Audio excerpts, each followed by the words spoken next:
নমস্কার, আপনারা দেখছেন নিউজ নাও। আমি রয়েছে সংযুক্তা। চোখ রাখবো এই মুহূর্তের সংবাদে। 25 নভেম্বর থেকে শুরু হবে সংসদের শীতকালীন অধিবেশন। সংসদের শীতকালীন অধিবেশনে এক দেশ এক নির্বাচন নিয়ে 3টি বিল পেশ করতে প্রস্তুত কেন্দ্রীয় সরকার। 18তম লোকসভার প্রথম শীতকালীন অধিবেশন শুরু হবে 25 নভেম্বর থেকে। অধিবেশন চলবে 20 ডিসেম্বর পর্যন্ত। শীতকালীন অধিবেশনে এক দেশ এক নির্বাচন এবং ওয়াকফ বিল পেশ করতে প্রস্তুতি নিচ্ছে কেন্দ্র। এর পাশাপাশি জম্মু ও কাশ্মীরকে পূর্ণ রাজ্যের মর্যাদা দেওয়ার প্রস্তাবও পাশ হতে পারে এই অধিবেশনে।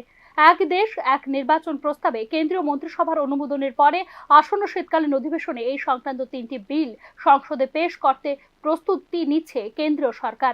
বিশেষজ্ঞদের মতে 3টি বিলের মধ্যে 2টিতে বিশেষ সংখ্যাগরিষ্ঠতার প্রয়োজন হবে। এর অর্থ সংসদ সদস্যদের 2/3 সমর্থন প্রয়োজন, যা অনেকটাই চ্যালেঞ্জিং প্রমাণিত হতে পারে ভারতীয় জনতা পার্টির জন্য। এর কারণ হলো 2024 সালের লোকসভা নির্বাচনে 240টি আসন জিতেছিল বিজেপি এবং তার সহযোগী জাতীয় গণতান্ত্রিক জোট বা এনডিএ জয়ী হয়েছিল 292টি আসনে, যা 2/3 সংখ্যাগরিষ্ঠতার জন্য প্রয়োজনীয় 362 আসনের থেকে কম। লোকসভা, রাজ্য বিধানসভা এবং স্থানীয় সংস্থাগুলির জন্য একযোগে নির্বাচন পরিচালনার লক্ষ্যে সাংবিধানিক সংশোধনী অন্তর্ভুক্ত রয়েছে এমন প্রস্তাবিত 2টি বিলে প্রয়োজন বিশেষ সংখ্যাগরিষ্ঠতা। তৃতীয় বিলটির জন্য সাধারণ সংখ্যাগরিষ্ঠতার প্রয়োজন হবে, অর্থাৎ অর্ধেকেরও বেশি সাংসদের সমর্থন। কেন্দ্র শাসিত অঞ্চল এবং পন্ডিচেরি, দিল্লি এবং জম্মু ও কাশ্মীর বিধানসভা সম্পর্কিত 3টি আইনের সংশোধন করবে এই বিল। এই সংশোধনীর লক্ষ্য হলো এই বিধানসভাগুলির শর্তগুলিকে অন্যান্য বিধানসভা এবং লোকসভাগুলির সাথে সিনক্রোনাইজ করা, যেমনটি প্রথম সাংবিধানিক সংশোধনী বিলে বর্ণিত হয়েছে। এক্ষেত্রে 12টি নতুন উপধারা এবং বিধানসভার সাথে কেন্দ্রশাসিত অঞ্চল সম্পর্কিত 3টি আইনের সমন্বয় সহ 3টি ধারায় সংশোধনী প্রস্তাব করেছে প্রাক্তন রাষ্ট্রপতি রামনাথ কোবিন্দ নেতৃত্বাধীন কমিটি। একযোগে নির্বাচন শব্দটি অন্তর্ভুক্ত করার জন্য অনুচ্ছেদ 327-এর একটি সংশোধনেরও প্রস্তাব করেছে কোবিন্দ নেতৃত্বাধীন কমিটি। প্রস্তাবিত সাংবিধানিক সংশোধনী বিলগুলির মধ্যে একটি লক্ষ্য লোকসভা এবং রাজ্য বিধানসভাগুলির সাথে স্থানীয় সংস্থা নির্বাচনগুলিকে একত্রিত করা, যার জন্য কমপক্ষে 50% রাজ্যের অনুমোদনের প্রয়োজন হবে। স্থানীয় সংস্থা নির্বাচনের জন্য রাজ্য নির্বাচন কমিশনগুলির সাথে পরামর্শ করে নির্বাচন কমিশন দ্বারা ভোটার তালিকা তৈরির সাথে সম্পর্কিত বিধানগুলি সংশোধন করবে দ্বিতীয় সাংবিধানিক সংশোধন বিলটি। অতিরিক্তভাবে এটি একটি নতুন ধারা 32(4)A প্রবর্তনের মাধ্যমে লোকসভা এবং রাজ্য বিধানসভাগুলির পাশাপাশি পৌরসভা এবং পঞ্চায়েতগুলির জন্য একযোগে নির্বাচন পরিচালনার বিধান স্থাপন করবে। 1991 সালের জাতীয় রাজধানী অঞ্চলের সরকার আইন, 1963 সালের কেন্দ্রশাসিত অঞ্চলের সরকার এবং 2019 সালে জম্মু কাশ্মীর পুনর্গঠন আইনে সংশোধনীর প্রস্তাব করা হয়েছে তৃতীয় বিলটিতে। তবে তাৎপর্যপূর্ণভাবে ইতিমধ্যেই বিজেপির এক দেশ এক নির্বাচন বিল নিয়ে সংসদে বিরোধ গড়ে তোলা হবে বলে হুঁশিয়ারি দিয়েছে কংগ্রেস এবং বামপন্থী দলগুলো। স্বাভাবিকভাবেই সংসদের শীতকালীন অধিবেশনে এক দেশ এক নির্বাচন বিল পেশের বিষয়টি নিয়ে জোর জল্পনা চলছে দেশের রাজনৈতিক মহলে। Bureau report, news now. গতকাল আমবাসার বিধায়ক চিত্তরঞ্জন দেববর্মার গাড়ি দুর্ঘটনাগ্রস্ত হয়। অসম আগরতলা জাতীয় সড়কের 47 মাইল এলাকায় গাড়িটি দুর্ঘটনার কবলে পড়ে। তবে দুর্ঘটনায় বিধায়ক অল্পের জন্য প্রাণে বেঁচে যান। তার গাড়িটি ক্ষতিগ্রস্ত হয়েছে, তবে তার আঘাত গুরুতর নয় বলে জানা যায়। মঙ্গলবার বিইউপি প্রকল্পের অধীনে কেনা একটি অ্যাম্বুলেন্স আমবাসা স্বাস্থ্যকেন্দ্রের হাতে হস্তান্তর করে বাড়ি ফেরার পথে বিধায়ক চিত্তরঞ্জন দেববর্মার গাড়িটি দুর্ঘটনার কবলে পড়ে। দুর্ঘটনার খবর পেয়ে আমবাসা অগ্নি নির্বাপক দফতরের কর্মীরা ছুটে গিয়ে বিধায়ককে মুঙ্গিয়াকামী প্রাথমিক স্বাস্থ্যকেন্দ্রে নিয়ে যায়। তবে দায়িত্বপ্রাপ্ত চিকিৎসক পলকেশ দেববর্মা স্বাস্থ্যকেন্দ্রে না থাকায় বিধায়ক চিত্তরঞ্জন দেববর্মার চিকিৎসার প্রায় 25 মিনিট। তবে আঘাত গুরুতর না হয় প্রাথমিক চিকিৎসার পর বিধায়ককে ছেড়ে দেওয়া হয় বলে জানা যায়। আমবাসার এমএলএ আপনারা আমবাসা থেকে না কারে নিয়ে আসছিলেন? আমরা আমবাসার এমএলএ স্যারের গাড়ি অ্যাক্সিডেন্ট করছে। আমরা তেলিয়ামুড়া ফায়ার সার্ভিসে খবর গেছে। আমরা সেকেন্ডের মধ্যে গাড়ি নিয়ে স্যারের উদ্ধার করে আমরা এখানে মুঙ্গিয়াগামী। কি কন্ডিশনে আছে স্যার? স্যারের বুকে লাগবে, স্যারের বুকে লাগবে হসপিটালে। এখন ডাক্তারবাবু দেখবো বাকিটা। ডক্টরবাবু আইছিল? স্যার ডাক্তারবাবু তো আমরা পাইতাছি না। নেই না? পাইতাছি না বলতে কই আছে তা কইতে পারতাছি না। শহর আগরতলার রাস্তাঘাট যানজট মুক্ত রাখতে ট্রাফিক দপ্তরের বিশেষ অভিযান শুরু হয়েছে। অভিযানের নেতৃত্ব দেন ট্রাফিক দপ্তরের এসপি মানিক দাস, সদরের এসডিপিও ডিএসপি, ট্রাফিক ও বটতলা আউটপোস্টের পুলিশের সহায়তায় এই অভিযান চালানো হয় বলে জানিয়েছেন ট্রাফিক দপ্তরের এসপি মানিক দাস। ট্রাফিক নিয়ন্ত্রণে রাস্তার অপরিকল্পিত পার্কিং বন্ধ করা এবং ট্রাফিক সিগন্যালের সঠিক ব্যবহার নিশ্চিত করার লক্ষ্যেই বুধবার এই অভিযান চালানো হয়েছে। এছাড়া শহরের ব্যস্ততম বটতলা বাজার সংলগ্ন রাস্তায় যানজট নিয়ন্ত্রণেও নির্দিষ্ট আইন প্রয়োগের মাধ্যমে এলাকাকে যানজট মুক্ত করতে এই পদক্ষেপ গ্রহণ করা হয়েছে।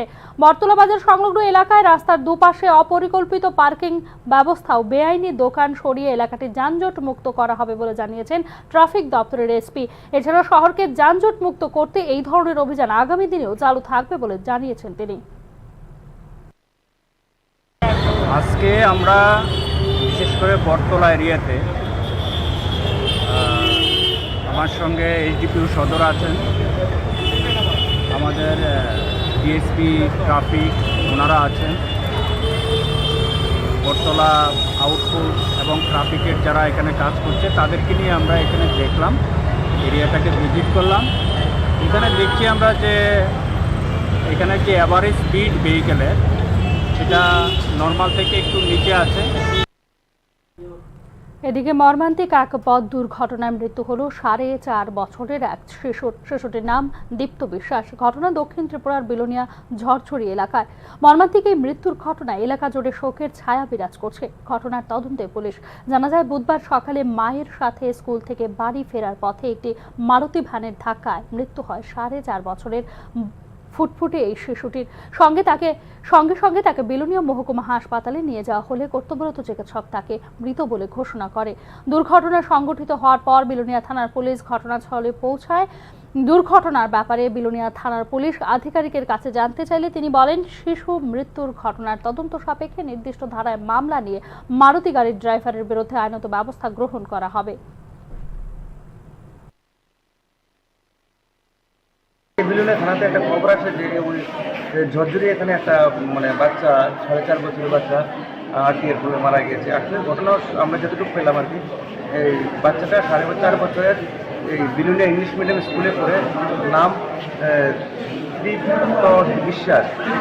তৃপ্ত বিশ্বাস, বাবার নাম কালীপ্রসাদ বিশ্বাস। সেই স্কুল থেকে বাড়ি যাওয়ার পথে বাড়িতে নামার পরে তারপরে কোনো একটা মারুতি ভ্যান উঠে আঘাত করেছে, তারপরে হসপিটালে আনা পরে মারা গিয়েছে। তো আমরা বিষয়টা তদন্ত করে দেখছি এবং একটা স্পেসিফিক কেস দিয়ে আমরা ড্রাইভারের বিরুদ্ধে আইনগত ব্যবস্থা। দুদিন ব্যাপী জেলা স্তরের কলা উৎসবের সূচনা হয় মহারানী তুলসীবতী বালিকা বিদ্যালয়ে। উৎসবের উদ্বোধন করেন মেয়র তথা বিধায়ক দীপক মজুমদার। এছাড়াও অনুষ্ঠানে উপস্থিত ছিলেন পশ্চিম ত্রিপুরা জেলার সভাধিপতি বলাই গোস্বামী, এলিমেন্টারি ও সেকেন্ডারি এডুকেশনের অধিকর্তা এবং অন্যান্য বিশিষ্ট ব্যক্তিবর্গ। বুধবার মহারানী তুলসীবতী বালিকা বিদ্যালয়ে দুদিন ব্যাপী জেলা স্তরের কলা উৎসবের আয়োজন করা হয়। এই অনুষ্ঠানে উদ্বোধন করেন মেয়র দীপক মজুমদার। জেলা স্তরের এই উৎসবে বিভিন্ন জেলার বিদ্যালয়ের ছাত্রছাত্রীরা অংশগ্রহণ করে। এই কলা উৎসবে ছাত্রছাত্রীরা তাদের শিল্প, সংস্কৃতি, নৃত্য এবং নাটকের মাধ্যমে তাদের সৃজনশীলতা প্রকাশের সুযোগ পেয়েছে বলে ধারণা অভিজ্ঞ মহলের। উদ্বোধনী অনুষ্ঠানে মেয়র দীপক মজুমদার বলেছেন, 2015 সাল থেকে কেন্দ্রীয় সরকারের শিক্ষা দপ্তর ও রাজ্য সরকারের ব্যবস্থাপনায় এই কলা উৎসবের সূচনা হয়। তিনি আরও বলেছেন, ছাত্রছাত্রীদের পুঁথিগত বিদ্যার পাশাপাশি তাদের শৈল্পিক প্রতিভাকে বিকশিত করা ও সমৃদ্ধ করা এবং ছাত্রাবস্থা থেকে পূর্ণাঙ্গ মানুষ হিসেবে তৈরি করার বিশেষ মঞ্চ হলো এই কলা উৎসব।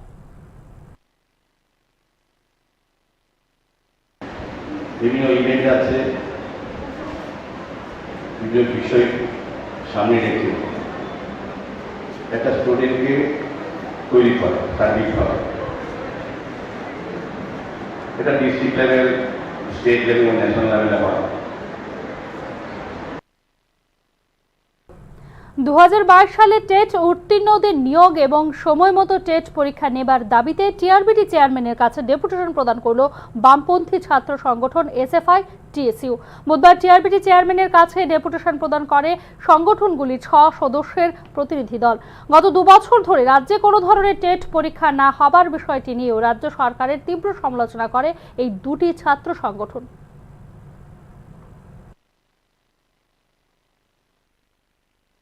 সঙ্গে অতীতে টিআরবিটির অধীনে বছরে অন্তত 2বার টেট পরীক্ষা হতো, সেই অভ্যেসটাও একেবারে ম্লান হয়ে গেছে। টিআরবিটি সেই অভ্যাস অনুশীলন করার ক্ষেত্রে দুর্বলতা দেখাচ্ছে। আমাদের দাবি থাকবে যে ন্যূনতম বছরে দুবার টেট পরীক্ষা যাতে নিশ্চিত করা হয়, এই দুটি দাবি নিয়ে চেয়ারম্যানের